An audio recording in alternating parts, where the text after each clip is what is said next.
నాన్నగారు ఆర్టీసీ డ్రైవర్గా చేశారు కదా, అంటే అదే ఒక ఒక గొప్ప కిక్ నాకు తెలిసి. అంటే ఒక చిన్న స్థాయి కాదు, ఒక సాధారణ స్థాయి ఫ్యామిలీ నుంచి ఒక ఆల్మోస్ట్ ఒక సూపర్ స్టార్ అయిన కొడుకు, అదే పెద్ద కిక్ ఇచ్చే విషయం.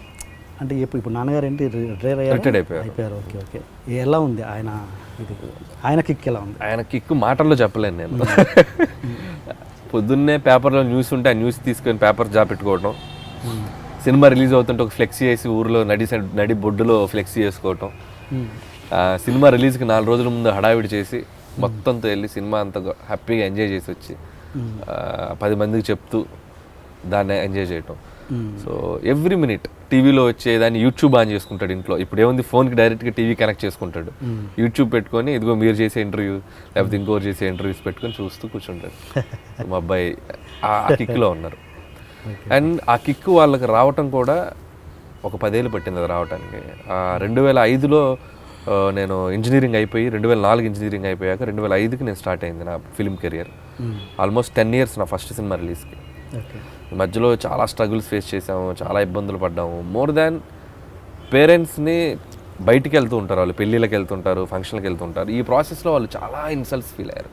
అబ్బాయి ఏం చేస్తుంటాడంటే టక్కున ఏం చెప్తారు, అమెరికాలో ఉన్నాడు లేకపోతే జాబ్ చేస్తున్నాడంటే ధైర్యంగా చెప్పగలరు.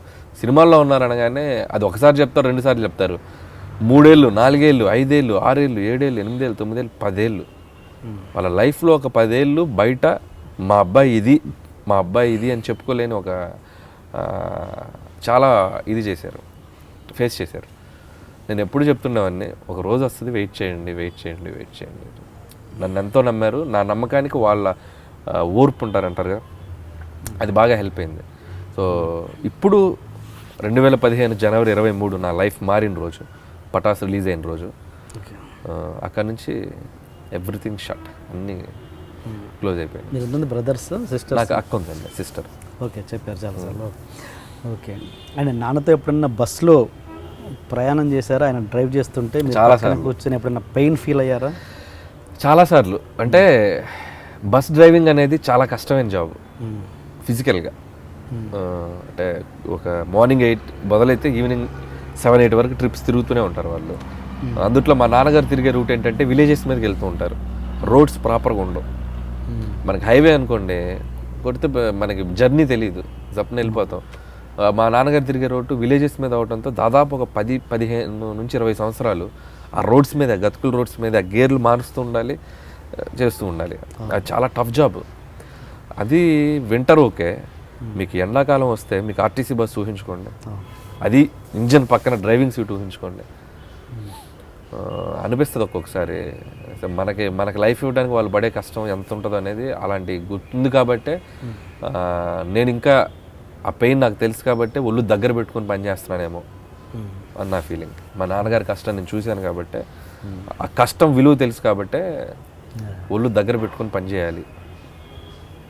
ఎటువంటి యావిగేషన్స్, మీరు అన్నట్టు గాసిప్స్ మనకి this is the what I'm trying to say. నేను చెప్పాలనుకున్న బ్యాక్గ్రౌండ్ ఎగ్జాంపుల్ ఇది.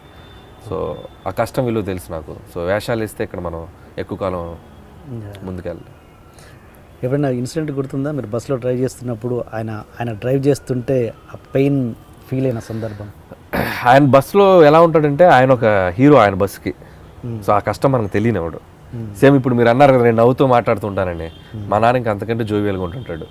జోవియల్గా ప్లస్ మా నాన్న బస్ డ్రైవర్గా ఉంటే హిట్లర్. మా నాన్నగారికి పేరు హిట్లర్ అని. చిరంజీవి గారు అమ్మాయిలతో అన్నయ్యలాగా తిరుగుతుంటారు కదా, కాలేజ్ అమ్మాయిలు ఎవరన్నా బస్సు ఎక్కితే సేఫ్, మా నాన్నగారు బస్సు ఎక్కితే సేఫ్. ఎవడు ఎక్స్ట్రాలు చేయకూడదు. ఎవడన్నా అబ్బాయిలు పక్కన నుంచున్నా కూడా ఇక్కడ నుంచి వస్తుంటాడు మానిటర్లో, అద్దంలో బండి ఆపి దింపేస్తుంటాడు నిర్దాక్షిణ్యంగా. అందుకనే కాలేజ్ కుర్రాలకి ఆయన హిట్లర్ మా ఏరియాలో, అక్కడ తిరిగే బస్సులకి. సో అంత పద్ధతిగా టైం టు టైం మెయింటైన్ చేస్తాడు. డిసిప్లిన్, ఇండిగో ఫ్లైట్ లాగా అనమాట. ఆయన అరైవల్, డిపార్చర్ కరెక్ట్గా ఉంటుంది ఆయన బస్సు. అలా ఆయన చేసే దాంట్లో ఆయన ఒక స్టార్ బస్ డ్రైవర్గా. ఓకే, అలాంటి ఫాదర్కి ఓకే మీ సక్సెస్ ఎంజాయ్ చేస్తున్నారు అంతవరకు ఓకే.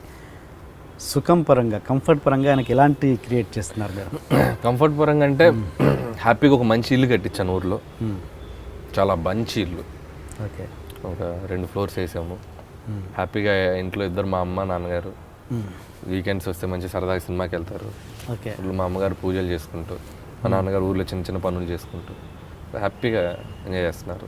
మంచి మంచి ఇన్వెస్ట్మెంట్స్ ఎవరిని ఉంటే ఆయనే ప్లాన్ చేస్తుంటారు అక్కడ నుంచి. సో నేను సంపాదించిన దాంట్లో ఆయన చెప్తూ ఉంటే ఆయన ప్లాన్ చేస్తూ తిరుగుతూ ఉంటారు. Good good. Okay. And wife విషయానికి వస్తే తను ఏం చేస్తుంటారు? తను యాక్చువల్గా టెక్కీ, సాఫ్ట్వేర్ ఇంజనీర్, కోపాట్. తను ఏంటి ఇప్పుడు లేదంట యూఎస్లో ఉన్నారు. తను వాళ్ళ బ్రదర్ సక్సెస్ని డైరెక్ట్గా ఎంజాయ్ చేయట్లేదా? సక్సెస్ని అక్కడ ఎంజాయ్ చేస్తున్నారు. అక్కడ వాళ్ళ బ్రదర్ వాళ్ళందరితో కలిసి హ్యాపీగా సినిమా చూసి. Okay. So she enjoying a lot. యాక్చువల్గా ఉండాల్సిందే, అనుకోకుండా లాస్ట్ మంత్ వెళ్ళింది. సో మళ్ళీ వస్తుంది నెలాఖరికి back. Okay. Okay. Software engineer, తను హ్యాపీ. పాప తన స్కూల్కి దింపడం, తన ఆఫీస్కి వెళ్ళటం, స్కూల్కి రావడం, నాకు స్కూల్ నుంచి పాపని తీసుకురావడం, నాకు వండి పెట్టడం. సో 3 పాత్రలు కంఫర్టబుల్గా చేసుకుంటుంది. So very clear. అసలు ఏంటి మీ లవ్ స్టోరీ ఎలా అయింది చెప్పండి అది. అంటే ఇట్స్ నాట్ లవ్ స్టోరీ కాదు కానీ బీటెక్లో ఇద్దరం క్లాస్మేట్స్ మేము.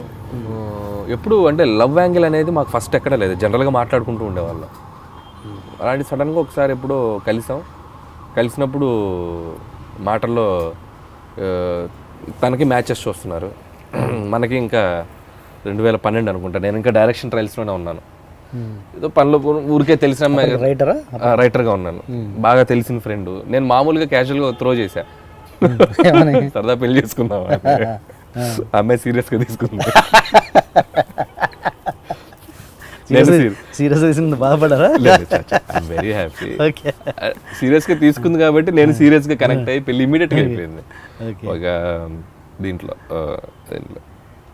But very good. తను పర్సనల్గా కూడా మంచి సేమ్ క్యాస్ట్. ఓకే. సో ఆ ప్రాబ్లం ఏం లేదు.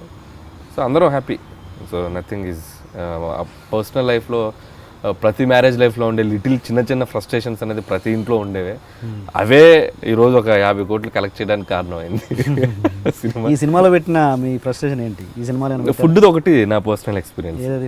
తమన్నా ఫుడ్ పెట్టగానే, పొద్దున్నే దోశ పెట్టగానే ఎలా ఉందని అడిగితే వెంకటేష్ గారు చెప్తారు కదా, ఫస్ట్ బాగాలేదనగానే ఓపెన్గా చెప్పొచ్చు కదా వెంకీ బాగాలేదంటే బాగాలేదని. సరే నెక్స్ట్ రోజు ఉప్మా పెట్టి తినగానే బాగుందని, అంత రూడ్గా చెప్తామంటే 2వ రోజు బాగాలేదని చెప్తారు కదా, అంత రూడ్గా చెప్తామంటే బాగుందని కాస్త కన్సిడర్గా చేయొచ్చు కదా. ఇది నా పర్సనల్ లైఫ్లో నేను ఫేస్ చేశాను. సేమ్ దోశ వేసింది, నేను సోఫాలో తింటూ ఎలా ఉంది అంటే బాగానే ఉందిలే, తను తినింది. ఇంత దరిద్రంగా ఉంటే బాగుందని చెప్తావు, ఆ మాత్రం ఓపెన్గా ఉండలేవా అని వెళ్ళింది కిచెన్లోకి. సరే నెక్స్ట్ రోజు ఇడ్లీ పెట్టింది, తిన్నాను. ఎలా ఉంది అంటే ఉప్పు ఎక్కువైంది, కొంచెం పిండి కూడా బాగాలేదు అని కొంచెం ఎక్కువ ఇచ్చా డీటెయిలింగ్. అంత స్ట్రైట్గా చెప్తామంటే 2 ముద్దలు తిని కాస్త ఇదిగా చెప్పొచ్చుగా, అంత స్ట్రైట్గా చెప్తామంటే నేను. అప్పుడు అర్థమైంది ఆడవాళ్ళని హ్యాండిల్ చేయడం అంత ఈజీ కాదు. అది సర్ఫ్ ఎక్సెల్ కూడా సెల్ఫ్ ఎక్స్పీరియన్స్. సర్ఫ్ ఎక్సెల్ అంటే ఆడవాళ్ళు ఒక గొడవలో కనెక్ట్ అయితే ప్రతి గొడవకి అది తెచ్చేస్తారు. మీరు గమనించండి, ముఖ్యంగా భార్యలు. మనం ఏదో గొడవ మొదలైతే ఆ పలానా గొడవ ఒకటి వాళ్ళ రిజిస్టర్ అయి ఉంటుంది, ఆ గొడవ వచ్చేస్తుంది దీంట్లోకి. సో అలా కొన్ని ఉంటాయి. అంటే నాకు 1 కాదు 2-3 సర్ఫ్ ఎక్సెల్స్ ఉంటాయి అట్లాంటి ఇన్సిడెంట్. ఆ రోజు నా బర్త్డే రోజు నువ్వు అక్కడికి వచ్చేస్తుంది టాపిక్. సో అట్లా అంతకు మించి ఏంటి చిన్న చిన్న ఫన్తో కూడిన ఫ్రస్ట్రేషనే తప్ప ప్రాబ్లమాటిక్ ఫ్రస్ట్రేషన్ లేదు. మొత్తానికి చాలా హ్యాపీ ఫ్యామిలీ మీది. వెరీ